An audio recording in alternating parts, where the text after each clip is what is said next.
Hey everybody, Jim and Roth here with the latest edition of the IGN Movies podcast, Keeping It Real. Keeping it real. We have a lot to talk about. So much. And a special pair of guests at the end. Roth, why don't you tell the folks up front who they can expect tagged on to the end of this podcast? You can expect John Schnepp and Holly Payne, the director and producer of The Death of Superman Lives, What Happened. You may know them from this project. And he also does regularly the AMC Movies podcast. Right. That's how we met 2 years ago. He's a pretty well-known fellow in the online community. Yeah. And this is, of course, the documentary about the never-made Tim Burton, Nicolas Cage Superman movie, which we're all very interested in. But we're going to have a good 20-minute chat with them at the end of this podcast, so stick around for that.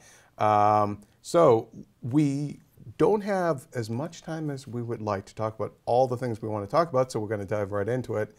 Let's start with a little something they call Star Wars. A little something that we call a long time ago in an ocean full of awesome. Monday was May the 4th, was Star Wars Day. May the 4th be with you. And Vanity Fair dropped some confirmation of characters and casting and first look photos. Yeah. Including our confirmation that Adam Driver is indeed Kylo Ren, the villain of the movie. And we saw him without his helmet on. And Goldman and I did, I think it was Goldman and I did a conversation all about that. But another thing was that we found out that Lupita Nyong'o's character is a motion capture performance. Which is awesome. Well, I don't know. She's one of the most beautiful people in the world, and I'm not going to get to look at her on screen. I feel your disappointment, and I understand. She is beautiful, but you'll get to see her at all the red carpet events dressed up. True. The reason that I say that that's awesome because, you know, we've talked about this. I think that we've talked about this before, like of even being interested in the idea of one of the spin-off movies featuring in a lead role an alien. Yeah. You know? Yeah. There's the fact that it's performance capture opens up the door for so many possibilities of what she could be playing. And we don't know how overly animated she'll be. I mean, there's clearly a lot of practical effects in this movie, and the photographs in Vanity Fair show that. But Lupita's character is named Maz Kanata, and she's described as a pirate. So I'm very interested in this. Of course, if you guys don't know, Lupita, she won Best Supporting Actress last year for 12 Years a Slave. She is gorgeous. Well, I guess the year before last, yeah. She's gorgeous. She's very, very talented. I don't think we've seen her in much since 12 Years other than, what was that, plane movie?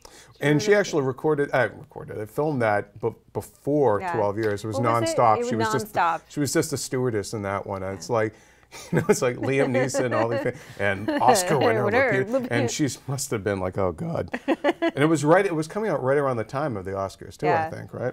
But the cast for this movie is so amazing. I mean, Force in terms Awakens? of the talent, Yeah, I thought you were going to start talking about nonstop. Was not going to talk about nonstop. We don't need to talk about that. But Force Awakens, I mean, one other character confirmation was that Gwendolyn Christie, Brienne of Tarth, is playing Captain Phasma. We love the name. Love it. Initially I was like, oh, that's stupid. And then I was like, you know what? No. It's totally fitting with the Flash Gordon roots of Star Wars. Yeah, exactly. Sort of like the old serials. The old serials. Yeah. And those. And I think that it's not so cheesy that it totally throws you out. I love it. Well, I really do. She looks badass. She looks amazing. And she's in the Chrome Trooper outfit with the cape thing. Yeah. And the Vanity Fair shot was her, and I believe it was at that Irish island location that they filmed at. And it looks like an old ruin. And just that with some fire nearby. It's so cool. I want to ask you a question, Roth. This is going to be our little discussion. Do you think Gwendolyn Christie's character, Captain Phasma, could be the breakout baddie of this Star Wars the way Darth Maul was to the prequels and Boba Fett was to the original trilogy?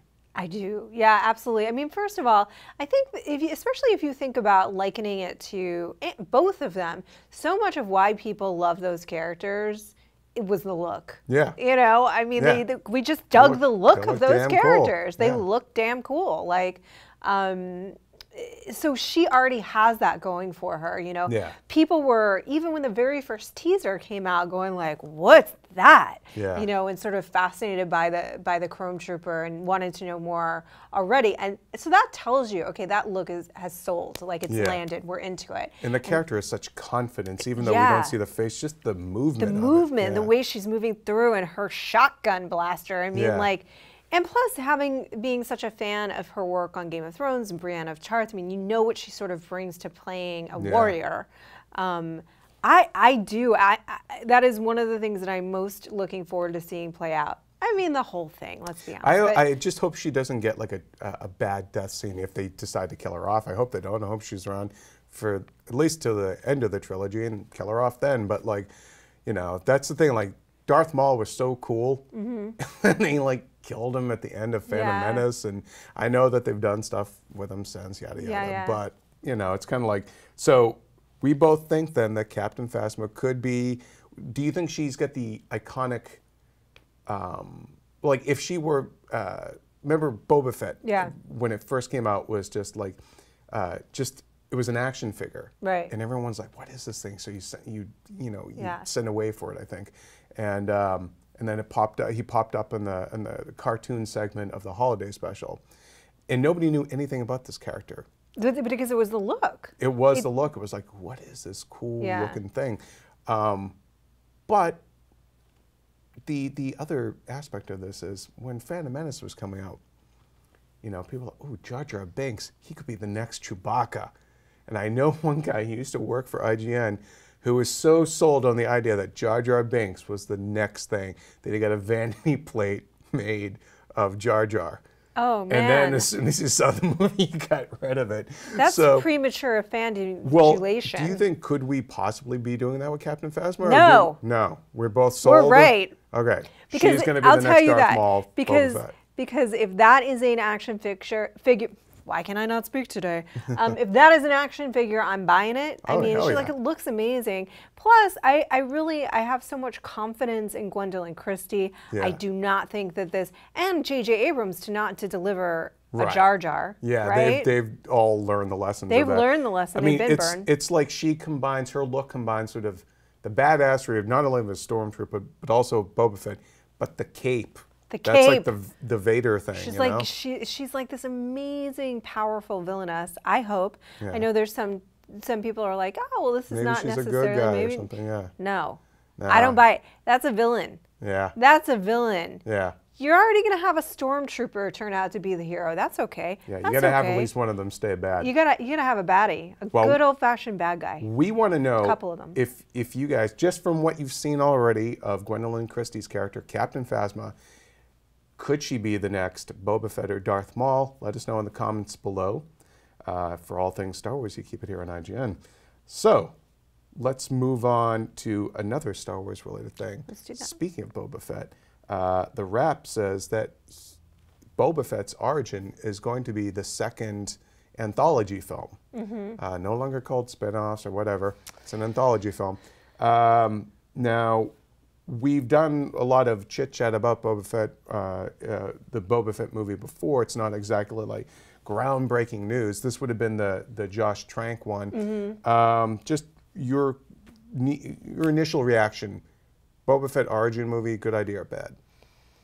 You know, I really thought that they were going to combine the heists? Yeah, I thought they were going to combine the heist with bounty hunters. Yeah. And to me, I was so mentally sold, which is the problem that I fanfic everything, and then I'm like, that's a great idea. I think I was so mentally sold on combining those two elements that I'm a little disappointed that obviously that's not going to be the case. Yeah, that Death Star heist, they went to Rogue One. Yeah, so to be clear, thank you. Rogue One will be the heist to get the plans for the Death Star, right. And it's going to be Rebels. And I had thought, because there was this big rumor about Boba Fett, that Boba Fett would play a part, but not be the lead in that movie, and play a part because bounty hunters would be involved. And I thought that was such a neat idea. Like, it really was. I was on board with your fanfic. Thank you. Who are you going to get your Death Star plans? Some bounty hunters, some ruthless mercenaries, but no, sadly not. So I think I'm not over my wound. about that not happening enough. That's right. It's too soon. I asked too soon. But when they talked about it, it didn't sound to me like it was necessarily an origin story, because they said it might take place. Well, there have been a couple of different reports, and I believe we did a larger, I've done so many of these things now in the last week or two that everything's blurring to one long chat, but you know, there was Lawrence Kasdan reportedly pitched the idea of, and this is a rumor that's been around for like over a year now, of the real Boba Fett that we know from the original trilogy gets killed, and some dude finds his armor, kind of assumes his identity. So I guess you could, if you did it that way, that's kind of an origin story. But he finds his armor in the stomach of, I mean... I believe, and Eric Goldman is one of our resident Star Wars nuts, and he would explain that I believe Boba did get out of that Sarlacc pit at some point. 10,000 years, I guess, doesn't last like it used to. It doesn't. But overall, like, to me, I feel like the Boba Fett thing, and again, we discussed this before, but I feel like the less I know about him, the better. He's the man with no name. Once you give the man with no name a name, he doesn't have that much mystique if his name is Dana. Sorry, Dana. If his name is Dana, I am then entirely on board. Dana Fett. I'm Dana Fett. I'm not here right now, but please leave your message. Because we saw pieces of Boba Fett already, both in the prequels and in Rebels and Clone Wars. I feel like some of the characters already been explored, and they're going to have to stick to that because it's canon. But what but this feels too similar. I was going to say maybe just Boba Fett on a mission. Yeah, maybe it's not about an adventure story. or an adventure. Like maybe it's really not about his origin. Maybe it's just him going to bounty hunt Boba got his groove back. You know, maybe this is just a bounty hunter movie. How about this? How about it starts with him climbing out of the Sarlacc pit? Yeah, and then maybe it's a redemption arc. I don't know. I don't want it to be a redemption arc really, but maybe it could be that. It could be him just on an adventure. The problem with him being on an adventure is if it is bounty hunting, that's very close to heisting. But think about it. Like, okay, so Boba. Well, think about it. He climbs out of the pit. His employer is dead. Yeah. Right? So what did he, and I'm sure there's some now discarded expanded universe stuff, but like, okay, you get out of that pit, and everybody, the guy that you were going after won, and you know, Han Solo, he's free and clear. Your boss is dead. Your ship's gone. You smell like Sarlacc gas. I mean, what do you do? I think that would be kind of a fun thing, but that, again, we're just fanficking. We're fanficking here. Yeah, I think that there are definitely interesting things to do with that character that don't have to be the origin of that character, because we've already seen some of his origin.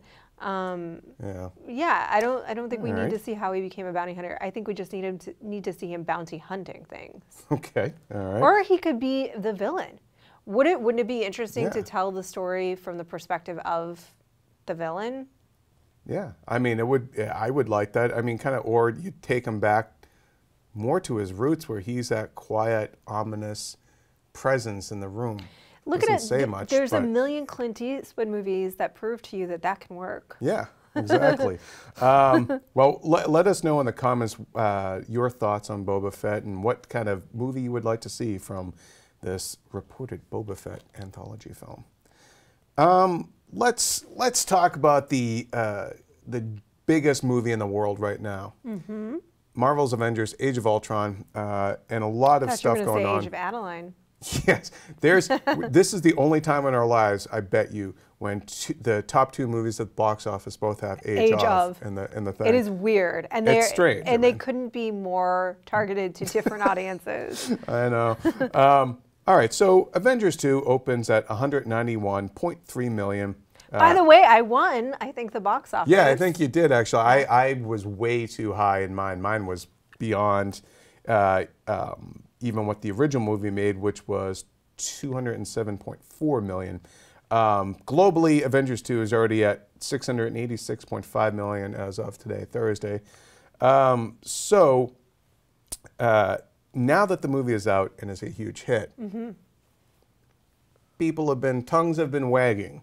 Things have happened. Things have been said that cannot be unsaid. Yes. Joss Whedon he's obviously a very exhausted man at this point. Yes. But he's been telling some tales out of school a little bit. I mean, it's nothing like, a little bit. I didn't feel Not like there was bad. anything he was saying that was something that would surprise us. But he, regarding Avengers 2, he did say that there was this whole kind of contentious back and forth with the Marvel brass, and I'm assuming he's talking about Kevin Feige, producer and boss of Marvel Studios, about the Thor cave sequence and then Hawkeye's farmhouse. You want to give folks a little context for what we're talking about? Yeah, and I didn't listen to, I think it was a podcast. Yeah, I think it was doing, Empire's podcast. Podcast, and I didn't listen to the entire podcast. So I just read the quotes, right? Yeah. Which can be a little tricky because some tone is lost. Yeah. But he said basically that there was some back and forth between him and the Marvel brass about leaving those scenes in, basically, and that he really had to fight for the farm to keep that in the movie, and that kind of like context for Hawkeye, which I think fans did want. And then also, I think he actually, you know what? I'm sorry. I realized I had this. I have the quotes on my phone. I can read them. We happen to have them right here. I'm sorry, Rob. I totally forgot that I had pulled that up for that thing. So I'm not cutting on. I'm just saving you from having to paraphrase. Regarding the Thor dreams, the dreams were not an executive favorite. The dreams, the farmhouse, these were things I fought for. With the cave, they pointed a gun at the farm, basically said, give us the cave. They got the farm in a civilized way. I respect those guys, but that's when it got really unpleasant. There was a point when there was going to be no cave, and Thor was going to leave and come back and say, I figured some stuff out. And at that point, I was so beaten down, I was like, sure, okay, what movie is this? The editors were like, no, you have to show the thing, you just can't say it. But basically, you know, the Thor cave stuff didn't test well. Well, yeah, I mean, it was a slightly different scene, and there Loki was in it. Loki was in it, and there was more context for Thor that was left on the cutting room floor. And then instead of having him in the bath, I know it's a cave, they were gonna just have him come back and be like, "I figured it out. It's all good." And then the people editing the movies were like, "That's weird. You can't just have him pop back in and say I figured." You can't have it in dialogue. But I will say this, and we said this last week, perhaps because it was taken out of context, that cave scene for many viewers did feel weird, right? Yeah. Like it felt off. And if the audiences who had seen it at a test screening or whatever felt that in its entirety they didn't like it, and I think I'm paraphrasing, we didn't hear from a different interview where he said that to them it pulled them out of the movie and stuff like that. It does make you wonder, like, how many, with more and more kind of universe building and things having to be seeded in for future films, I wonder how many more kind of contentious go-arounds filmmakers can kind of expect doing this stuff at Marvel. I think it's probably, I think that his task was so challenging to serve, first of all, to service all of those characters, all of the threads that had been established in previous films, and then seed things going forward and create a cohesive movie with a story that makes sense on its own. It's a really big challenge and I would be exhausted too. I don't blame him. And so in terms of Hawkeye and the farm, I think he fought for that because that was a character moment. That was about introducing this element of humanity, because I think what he felt like is if all of these superpowered beings are all that we're seeing and we're not seeing the humanity that they're fighting for, then who cares? Hawkeye becomes the representation of all of planet Earth, which is what they're fighting to save. Yeah. You know? Do you think that sequence perhaps though went on a little too long? I mean, it didn't necessarily advance the plot in a 2 hour and 20 minute movie. I don't think it did advance the plot, but I think that it gave the motivation for why the heck they would do it in the first place. Yeah. You know, like, the point is, if you're getting so lost in all those superpower stuff, and there is no, Hawkeye was representing hearth and home, just everyday people. And that's every day. I see why he as a filmmaker and a storyteller was fighting for that scene. What the full context of Thor's storyline was, I don't know, because it hit the cutting room floor. But the point is, trying to interweave all of those and meet all of those needs is a really challenging task. It does sound like the Thor stuff was just problematic even on paper. Yeah. Like just on a conceptual level, maybe it was trying to do a different movie in the middle of this other movie. One element of the Avengers. Oh, I'm sorry. Sorry, I was going to say this, that the other thing about the Hawkeye stuff was that, you know, Ultron's take on humanity is pretty negative. Right. And I think that it's just trying to show a counter to that. Yeah. Because, you know, he's not wrong either. Yeah. People are terrible. We'll talk about that in a minute. One other aspect of the Avengers 2 Hawkeye farmhouse sequence was that we did get a lot of stuff. That was where the bulk of the Black Widow Hulk romantic subplot started to play out. Now this subplot has really sparked the ire of a pretty vocal segment of the online fan community. And even though Whedon said he didn't quit Twitter because of blowback, the fact is that there was still blowback, and it was very negative and mean-spirited kind of. Yeah, it really was. So let's. Why do you think there was such blowback over the Black Widow Hulk relationship, and why? And then we'll segue into another element of that in a minute. But why do you think there was so much blowback? Yeah, I'm going to try to be as concise as I can here. I have so many things to say about this, so I apologize. The floor is yours. A friend of mine and I were talking about this the other day, and I just don't know why cannot Team Reason prevail? I don't know, but let's dive in. So I think that what happened is, first of all, separate issues got conflated. So one issue was Renner and Evans called Black Widow a slut, which upset some people. And they were saying it jokingly. It was a joke. But it's not a joke everyone found funny. Okay, so some people got upset about that. And that is one separate issue. Me personally, if you want my take on that, I really think they were just kidding. They had a long day. They were just kidding, you know, and people say stuff. Joke around, you know, like, and I think that we as a culture have developed this immediately let's get out the pitchforks and burn them mentality for things people say in a very offhanded way. And I do not think that it assists in conversation. I don't think that it opens the door to understanding. I think it makes people very on edge and paranoid to say anything.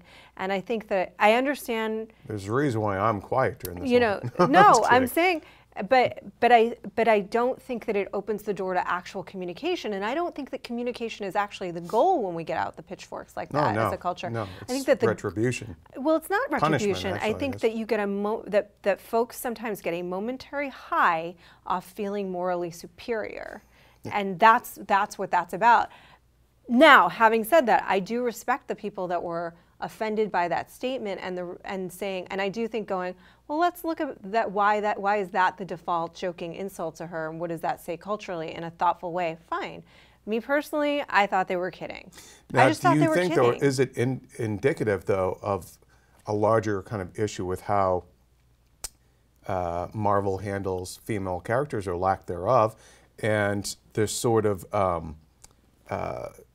the reason why, I do want to get back into like why people get so upset with the Hulk Black Widow relationship. So this is what I think happened. So I think the joke was made about Black Widow, which upset people, which again, I understand the people that are upset. I personally didn't feel that offended by it. I really did think they were joking.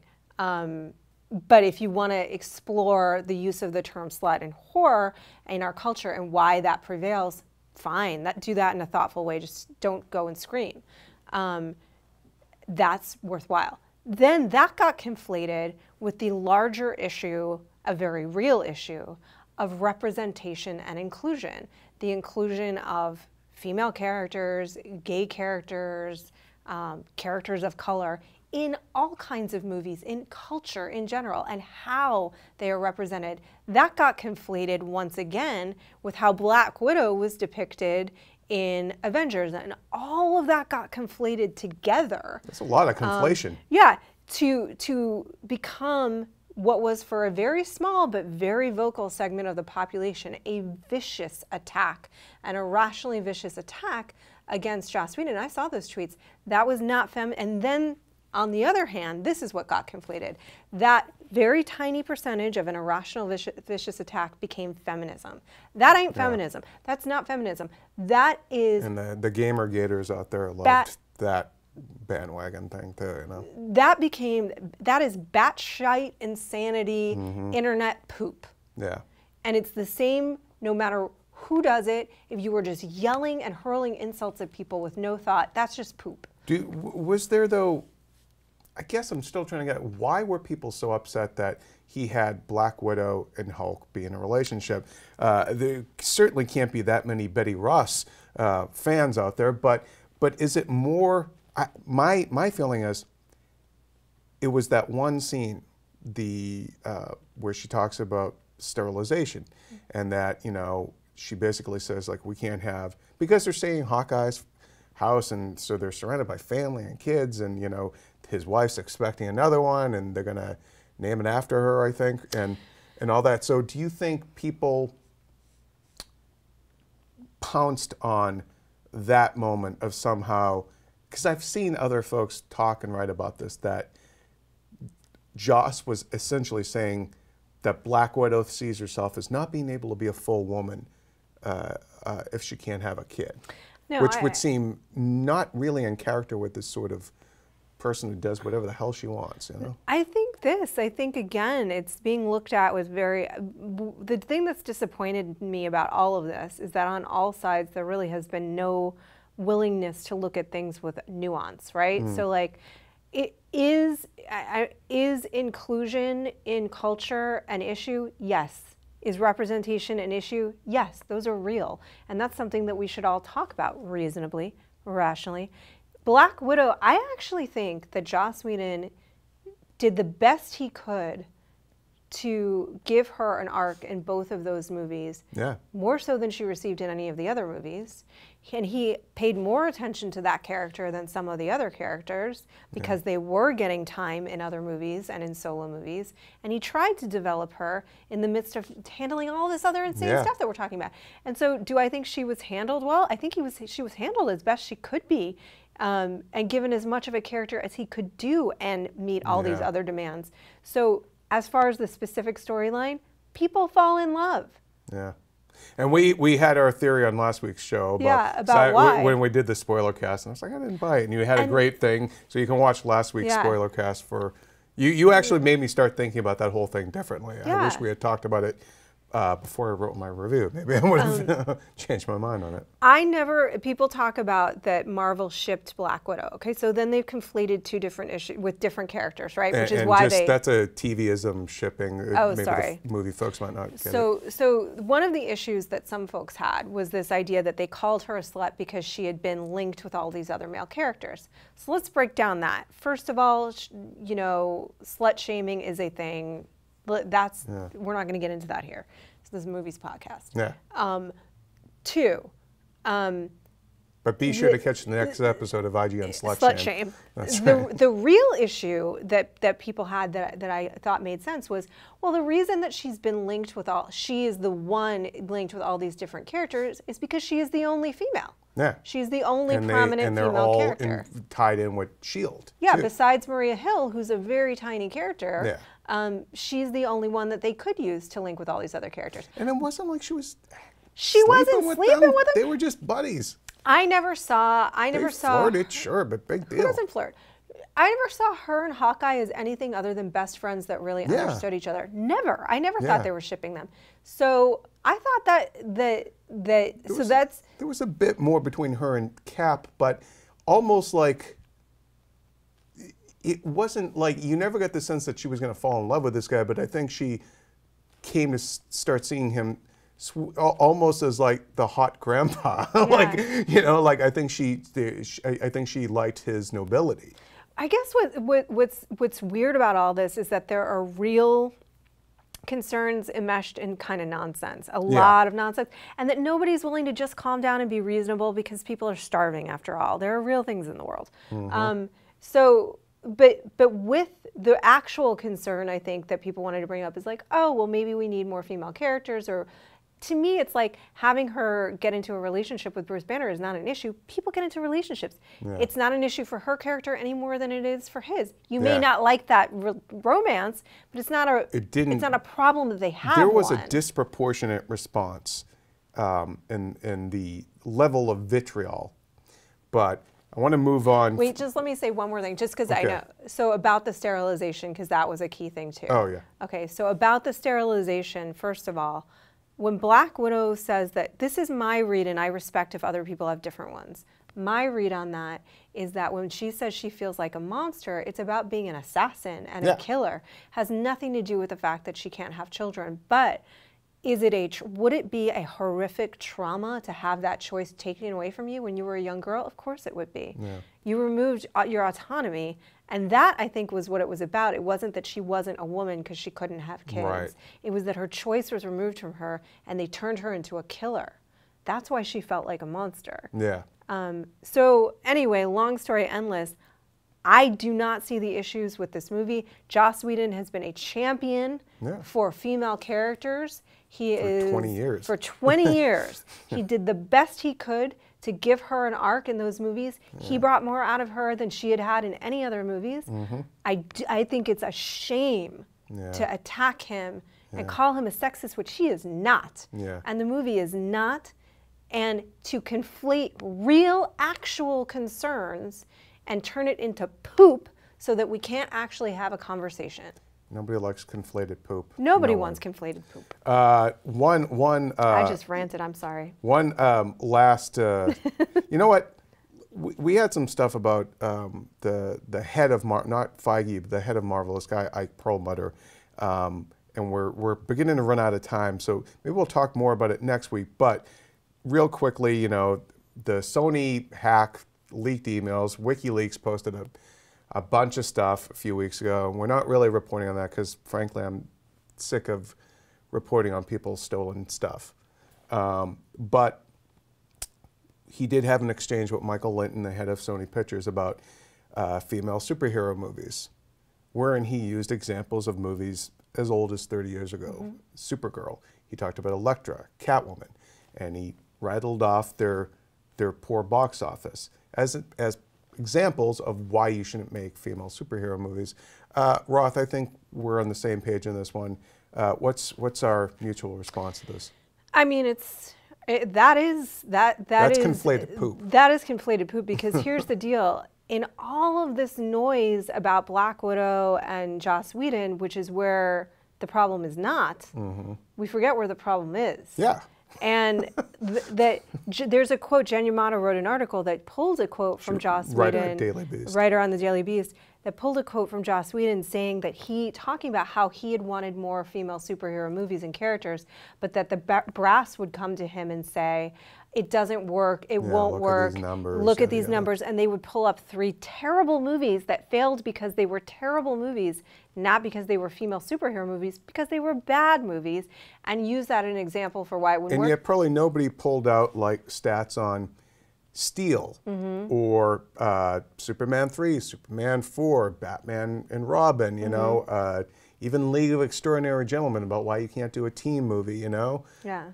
It's ridiculous, patently unfair, and frankly just outmoded way of thinking. Like, you know, especially in the day and age of Divergent and Hunger Games and all these female-led genre franchises just cleaning up, making whole lots of money. So the email is basically saying why these won't work, and it's pointing to these examples of bad movies that failed because they were bad movies. And that is the actual concern, which is these are the barriers that are in place to expanded sort of roles and characters. But but across the board, not just for women. Okay. For, you know, I don't have anything wrong with the characters that are there. The white dudes, they can stay there. They're just talking about, no, I'm serious, but just expanding it and offering additional characters, you know, offering more voices. There are real concerns and real barriers, but then we get lost in other nonsense. Right. There's a lot of noise and clutter out there. We want to hear what you have to say in the comments. If we Be made nice any about sense. it, though. Let's move on to, we got a couple of more things, and we are running short on time. Quickly, the Spider-Man directors reportedly in contention for the Marvel reboot include Jared Hess, who did Napoleon Dynamite, Jonathan Levine, who did 50-50, Ted Melfi, who did St. Vincent. It's an odd choice to be on there, I think, but Jason Moore, who did Pitch Perfect, John Francis Daly and Jonathan M. Goldstein, who wrote Horrible Bosses and are now directing Vacation. Of that group of contenders, any one of them sound right for you? Or? You know, it's so fascinating because what a bunch. You know, Yeah. It's just such an interesting mix. Obviously, they're going. None of them with an action background. Obviously, they're going for the comedy, right? Like that's the main concern. It captures the sort of the light comedy tone of Marvel movies, I guess. Yeah, right? yeah, it Like does. Favreau did, you know? Yeah. Kind of like, I don't know why, for some reason, Warm Bodies feels to me like the one. Was that Levine? Jonathan Levine? Yeah, it was right? Jonathan Levine. And for me, for some reason, the tone of that movie feels most in line with what I think they're trying to capture, which is it is this supernatural coming of age story. Yeah. Which is what they're trying to do. I'm pulling for him too, though, because he also, I want to say he was one of the people they looked at when Edgar Wright dropped out of Ant-Man. I'm pretty sure that, we've talked about him before. I think he was. And then, the last big thing that dropped this week was first look at the Suicide Squad in costume. We have a whole discussions, bunch of stuff on there, but I want to get your thoughts in particular on Harley Quinn. What did you kind of think overall of that particular look for the character? There are a lot of different ways that could have gone. They could have done the old school, like Mad Love kind of jester thing. They could have done the more Arkham Knight stuff. But yeah, what do you think overall of that kind of melding of, she has the Joker-y kind of look, but real world almost outfit, you know? Yeah, I think to me, from what I'm picking up from the tone of this movie, that's the route they needed to go. I actually think she looks great. Yeah. And I think that, they're talking about she's going to have all kinds of different outfits. So this is just one tiny peek. Just one action figure in a sea of Harley Quinn action figures. I mean, I really think she looks great. Okay. I know some people are like digging it too, you know. And then I want to get your thoughts real quick on, I am so frustrated with people saying that the tattooed Joker is not going to be in the movie, that it was just a promotional thing for his 75th birthday.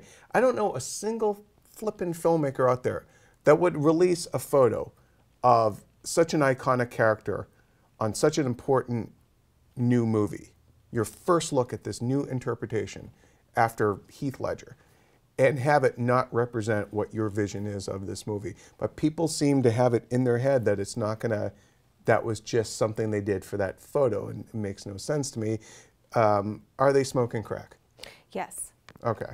That's all I wanted to get to. I mean, look, maybe they're hearing the feedback that it's primarily negative. People don't like the tattoo. Yeah. Maybe they're going to get rid of it. But that doesn't mean that it was some weird... I mean, it drives me nuts. I think that given the feedback loop that exists, that fans do have a certain amount of pull, and if people, if they are hearing too much of like get rid of it, there's certainly time. Yeah, they're very early in production. Harley Quinn has tattoos though. Yeah. So I think that tells us something. And then finally, I'm just rattling off some news items, and then we're going to close it out. Stephen King's It, the remake that Fukunaga, right? Yeah, from True Detective. I might have to get bleeped out for saying the guy's name. He's directing it. They've cast Will Poulter from Maze Runner and We're the Millers and Narnia as Pennywise. Yeah, he looks kind of like Tim Curry. He does. I think he's actually kind of a good, creepy choice. He's young, but it's fine, I think. Ghostbusters reboot is going to start filming soon in Boston, my town. I'm liking that. I hope instead of a giant Stay Puft Marshmallow Man, it's a giant lobster.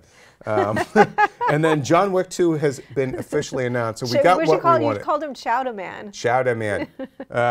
John Wick 2 officially announced. So that's awesome. How many dogs will have to die for him to get back in the game? No more dogs. No more. No more. It's time the cats get it. No, I'm kidding. I love the cats. Animals. I know, it's a stupid joke. Sorry, folks. Kill the humans.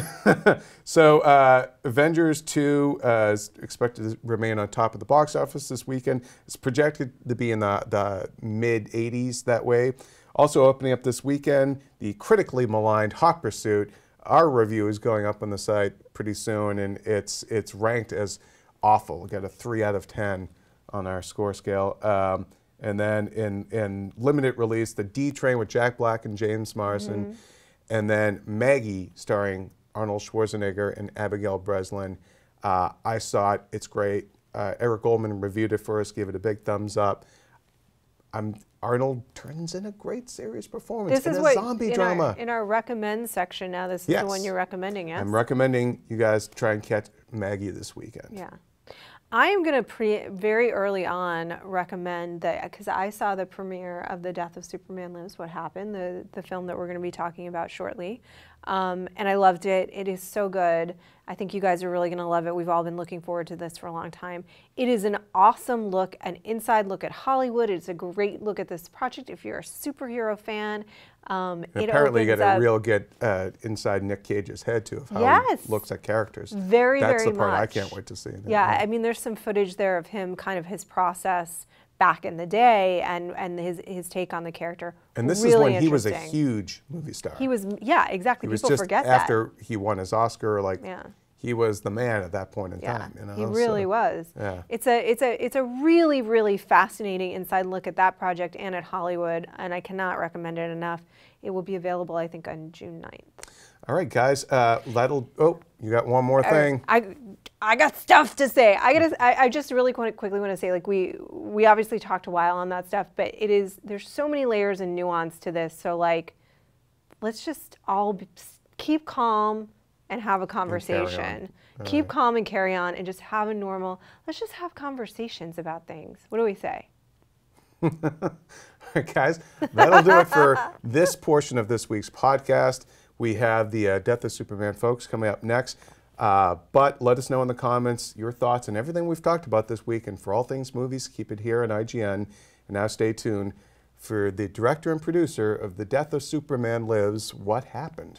Hey guys, what's going on? Welcome back to Keepin' It Real. And I am very excited because I am here with John Schnepp and Holly Payne, the director and producer, respectively, of that movie right there that you guys have been hearing about and loving for so long, The Death of Superman Lives. What happened? You know what the movie tells you? Because I saw it the other night. It tells you what happened. It's amazing. Right. That was the goal. That was the goal. Mission accomplished. I wanted to talk to you. I loved it, by the way, and you should get excited for seeing it. But what I wanted to talk to you guys about that I thought was really interesting was that not only, and we were talking about this in the office, not only is it incredibly informative about this project, but it also sort of gives you a look at Hollywood and how development hell really happens. And it's like you really feel like you're getting this inside look of like just the dross of the studio system and how millions of dollars can be spent on a project that ultimately people probably know they're not going to do. Yeah, yeah. Can you guys talk about that a little bit? Was that kind of like, did you have that revelatory experience? Well, it was a very slow process, but yes, eventually. But I also understand the studio system and the mechanics therein. When you get inside the machine, then you are part of the cogs. And it's just a machine. And it makes sense when you're inside of it. You're like, well, it's a process and this is how it goes, especially with giant properties like Superman or Batman. I mean, you have a lot of checks that you have to check off before you have to check with these people and these people and these people before you even move forward. And then when you start to get bounce back, back then, bounce back was like a little bit more internet, friendly than it was, back when like Michael Keaton was Batman, because a lot of people were like, "Why are you getting Beetlejuice as Batman?" and freaking out. Letters they wrote. What was it? Yeah, tons of letters. 50,000 letters. Yeah, but letters are just easier to. And nowadays we're in the internet. Like now in 2015, like Ben Affleck just went through that rainstorm. And then, of course, the minute that movie comes out, even now the tide is shifting, but the minute that movie comes out, they're all going to be on his tip. Believe me, they're going to be like, Ben Affleck is Batman. And the same thing just happened with the Joker and the tattoos. Totally. It's a flip. It happens all the time, though. But people, we have such a short-term memory. People forget, oh, everyone hated on Heath Ledger when he was originally announced as the Joker. It just happens. Even like, well, I'll say Christian Bale wasn't universally hated when he was like, Christian Bale's going to be Batman. Everyone was like, about time. Yeah. You finally got someone that we were all saying, get him as Batman for like the last 10 years. But with Nicolas Cage's Superman, it felt like that was the same kind of vibe that people were getting. They were like, he's not the person that we see as Superman, because up until that point, it was Christopher Reeve. Yeah. So there wasn't like a Superman to fill that role. Tim Burton as well. So. And he has such a different, I was just telling actually our producer, Kyle, one of the really fascinating things for me, and I don't want to give anything away, but was watching him in this footage kind of preparing, not so much just about the costumes, but preparing to be this character. You can see it in his eyes. Yeah. And his take on Clark Kent, it breaks my heart that I didn't get to see that. Yeah. It was so interesting. Yeah, interesting, humorous. It made total sense. Like, no one would believe this guy would be Superman. When he said that, it's like, that is such a perfect brand new take and a way to play Clark Kent, where he is actually kind of a geek. Yeah, and that was the melding of Tim Burton and Nicolas Cage's take on that character. It was just, that was the two of them coming at it from a completely left field perspective. That we'll never see that because it's not going to happen. But but yeah, we've never seen Clark Kent portrayed. Well, this was just a more before. Humanized way of looking at the character Superman and taking him into account that most geeks, when they were growing up, in the 70s or 80s, even the 60s. They were like bullied, and they were the outsiders, and they were the ones who were made fun of. And by making Superman that guy, you've instantly you connect with, in a way that they've never been able to connect with Superman, because he's a god, he's super powerful, he's too powerful, even though he's an alien. Yeah. So it's all these things that like nerds just can't really relate to, but they can relate to feeling as an outsider. Yeah. They can relate to feeling like I don't fit in, I'm an alien. It's like the Clark Kent is the social pariah, alien, and then you've got Superman, who's the actual alien. Yeah. But the two, there are so many parallels in those stories that it's... And either way, it's an outsider, right? Because he is an actual alien, but if somebody is so far superior, which I think that you're alien then too. Either way, you don't fit, which I think is one of the more interesting things about what this movie revealed about what that exploration was going to be. I think they were able to take a little flavor from that and put that into Man of Steel, which I loved Man of Steel. A lot of the moments, some people get all weird about, the ending with the multiple 9/11s and just like so much mass damage, and I think we'll see the repercussions of that. I like the way the new DC cinematic universe is forming. So for me, that Superman, just like what Superman Lives or any of these different versions of Superman, they're just different iterations of a character that's been around for 75 years. Just like in the comic books, you have someone write a 6 or 12 issue series, and then a brand new writer or artist come on and change it completely. That's what comic books are all about, are reviving and rebooting these characters constantly to make them fresh and new for the new people. So I don't see why movies can't do the same thing. Yeah, no, they absolutely can. There's so much in it, and I want to talk about this too, because it's so easy to look at an image, and we do it all the time. We were just talking about that, right? And go, grrr, that's the worst idea. But this is really... I'm not going to lie, I totally had that reaction to Jared Leto when I saw... Not to Jared Leto as a person, as an actor, but when I saw that image, I was just like, oh my God, it's a Hot Topic nightmare. And then I saw the Suicide Squad image, and I was like, oh, it's more of a Hot Topic nightmare. Like, it was not what I wanted to see. By the same token, I haven't seen him in the role yet, so I have no way to speak. I have no way to judge at this point. See, I absolutely love those suicide pictures because I instantly saw like the Dirty Dozen. I saw like a Seven Samurai. I saw like, especially when it's filmed. I never look at publicity photos as anything other than here's a glossy shot of something. Yeah. When you put it into Margot Robbie looked awesome, I will say. Margot Robbie looked amazing, and that's like. And then I read like 3-4 weeks ago that she's going to be in all these different Harley Quinn outfits. So immediately fans are like, "Why does she look like this?" It's like, why don't you relax? Why don't you wait until you see the movie? Everyone's going ballistic and stuff, and it's like, I think if you know his work too, it sort of fits into the tone of his films. But I don't want to go down too far down that rabbit hole. But I do, but we will later. I want to talk about this as sort of a love letter to the film that wasn't, because I walked out of that so desperate to see this movie. I never will, but I think that was what you guys were aiming for, right? Like, I don't know if it would have been good. It would have been insane. And beautiful. Yeah, but there are certain elements that I find so, like, potentially Nick Cage's take on the character, but also there is a character that I won't talk about because I want people to see it, that is with him his whole life, that I thought was one of the most fascinating additions to this lore. We love that story. Yeah. We love that story. And I think I look at this now. Sorry to be so evasive. No. I mean, it is a cosmic fairy tale. Yeah. A superhero cosmic fairy tale, which would have had this beautiful, and everyone's like, Tim Burton, he's so gothy and dark, and this, and this would have been that film that's bright and light and fun. So I mean, it wouldn't have been like goofball camp like Batman and Robin, but it would have definitely had humorous elements. You had Kevin Spacey and Christopher Walken as Lex Luthor and Brainiac, and at one point they were going to fuse, and you know, that's what I mean. Like, people are like, well, what if the movie got made now? It can't get made now. It stopped then because all these ideas, nothing was ever figured out. So at one point there was like Brainiac and Luthor, where heads were together like the incredible two-headed transplant. They were arguing like, what do you mean? I don't know. You fight Superman. I did fight you. I want to see that. Right? Yeah. I want to see that so bad. And then the other version was their heads combined, and sometimes Christopher Walken's head would come out like almost like Hitchhiker's Guide. Yeah. Oh. Like pop out of. And you'll get to see a lot of the concept art that you know exactly displays that and the concepts that they were going for with that idea. And then also going back to Tim Burton's take, this was a movie where he was going to be able to exercise a muscle that we hadn't really seen up till that point. You know, everybody had this perception he was dark and brooding, and this really would have had that, you know, much lighter sort of...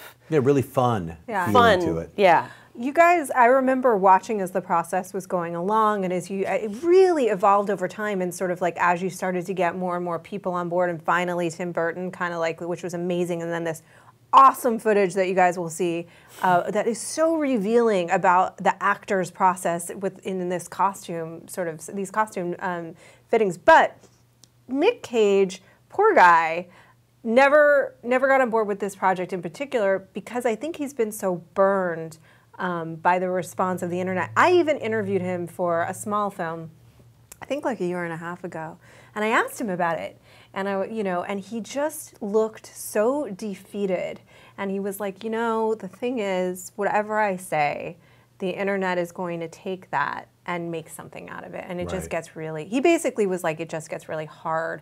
So I want to talk to you guys about. What does his absence, you think, mean or not for your movie, and what do you think of sort of what's happened to this guy over time? Well, I mean, I have very strong opinions about this. I know John feels similarly, but you know, I mean, Nicolas Cage is one of our absolute finest actors ever, and we are both huge fans of his, and we'd pursued him for quite some time to be in this. We were in contact with his manager for a year, and you know, it was a little bit of this kind of cat and mouse game for a while. Initially, his manager said he doesn't want to talk about the past, so we knew that he was gun shy from the beginning. Yeah. But we invited his manager to come and see a rough cut at one point, and his manager said, "I think Nick is going to really love this. It's really all about the art and the and the creative drive of what this film would have been. It's obviously not a piece that's going to deride him in any way. So, but at the same time, if you go on Twitter, if you search Nicolas Cage on the internet, as we all know, the things you see are not Nick Cage the actor. He's been turned into some complete other thing. It feels like bullying at a certain point. Yeah. Well, you know what it is? It's ignorance. Yeah. Most of the people who are making fun of Nick Cage have never actually seen a real Nick Cage movie. That's really key. The truth of it is they've seen a series of clips, not the bees, not this.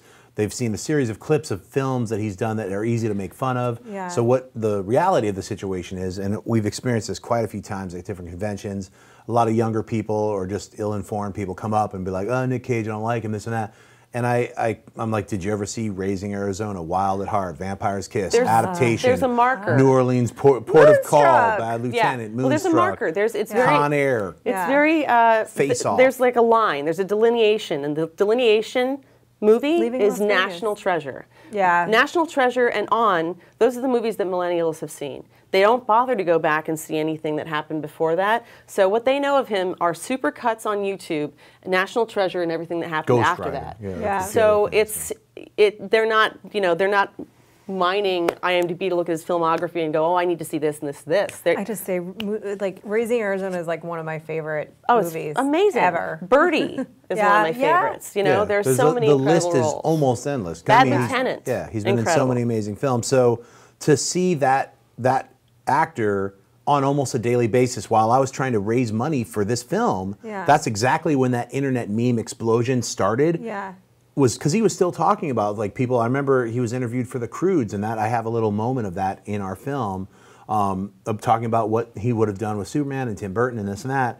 But like literally a month and a half later, the internet exploded with like his face on a cat, like just shots of him as a monkey, weird animations. It was already happening before. It was happening, but I'm yeah. saying it just went ballistic, like Insano style, for about a year solid, where it was like, wow, this is crazy. And I think that's when he personally felt like he was being attacked by the planet. Bottom line, we don't blame him at all for not doing it. And I'll say this, the movie does not suffer for not having him be interviewed, because he's all over this film in the Superman suit, talking about the character with Tim Burton. You're going back in time and you're watching him actually work on the role. So instead of which getting is more someone valuable talking than about anything else, instead of interviewing him talking about what he would have done or could have done, we actually have him talking about him as Superman, as Clark Kent, what they're going to do, which to me is far more powerful, because it's Tim Burton and Nick Cage captured 15 years ago while they were making the film. And that's the process. It's amazing to watch him work it out as he's putting on the costume and figure out,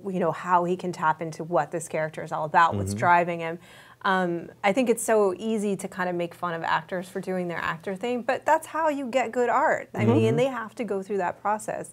It's really so interesting. I want to talk, so speaking of art, I think that there's a lot of people, speaking of art, there's a lot of people that I think look at what you guys have done and aspire to it, but maybe have no sense of sort of what it actually takes and the challenges and things like that. So I want to have you guys talk about that a little bit, just starting with a Kickstarter. This is really independent filmmaking, which is so rare, by the way.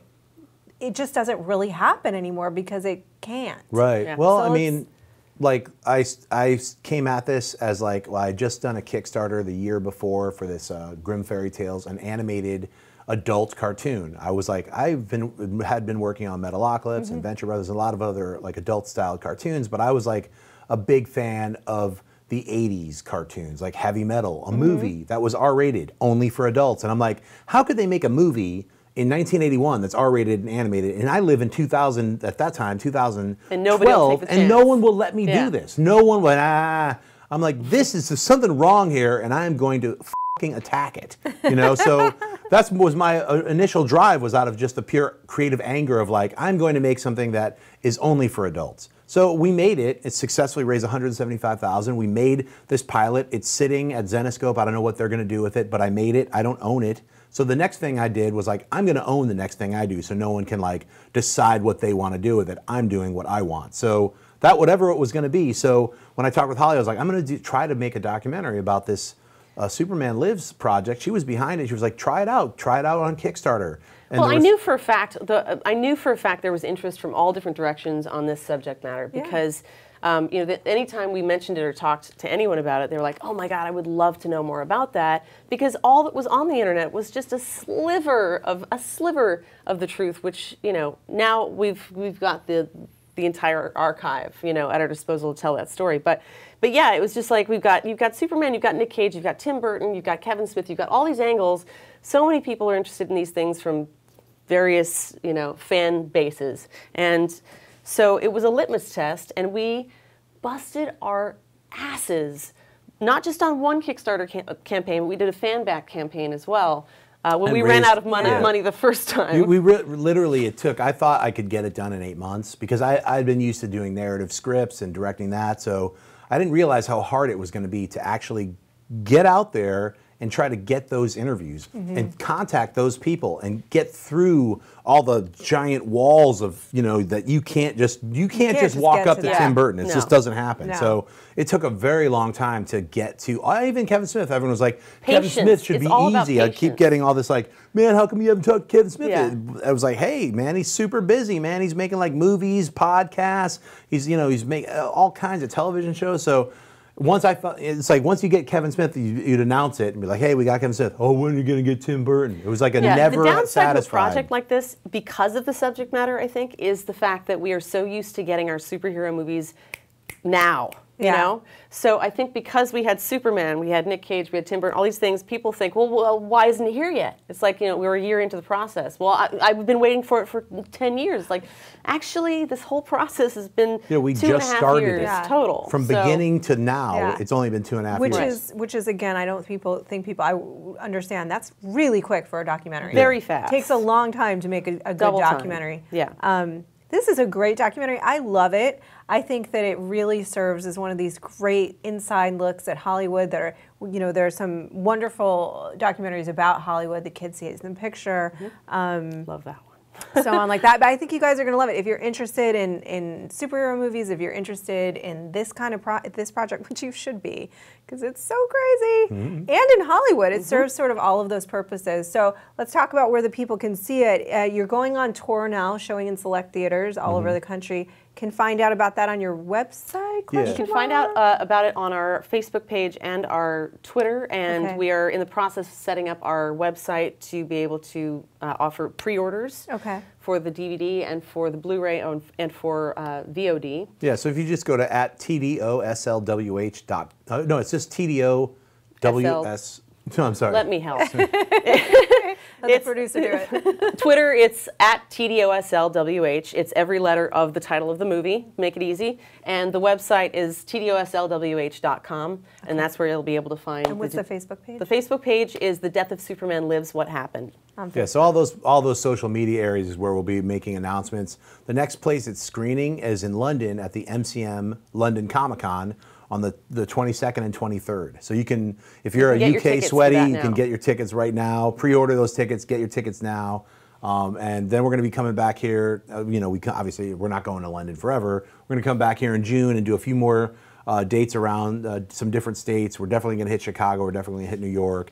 And then July 9th at San Diego Comic-Con, we'll have a booth there, and we're releasing it digitally all over the world. So it'll be released digitally. You can buy it online at our website. At your website, right? They can download it there. On July 9th, if you go to www.tdoslwh.com, that's where you can pre-order, or you can actually order it right then and watch it. We're also going to have some awesome merch for sale. So we'll be Look at selling these awesome posters. Posters. We'll have T-shirts, we'll have patches, we'll have stickers, all that good stuff. Yeah, I really wanted to rock it on the posters because specifically, doing the AMC Movie Talk, which I started doing with Roth like 2.5 years ago. 2 million years ago. Yeah. It's like, to me, I love films, and for me, a movie poster is a part of the equation. And I've been sick of just these like Photoshop faces, giant heads and stuff. And I was like, and I complained vocally about it, so you damn better know that my poster is not going to be that. So I was like, we're making like a Struzen style poster. So huge shout out to our poster artist. His name is Nick Runge, and he is a protege of Drew Struzan, and he did an amazing job. So. Yeah, so love the poster. I hope you dig the movie. So check it out July 9th. Make sure to do it. It's really good. You're going to love it. Thank you guys so much. Thank you, Roth. Thanks.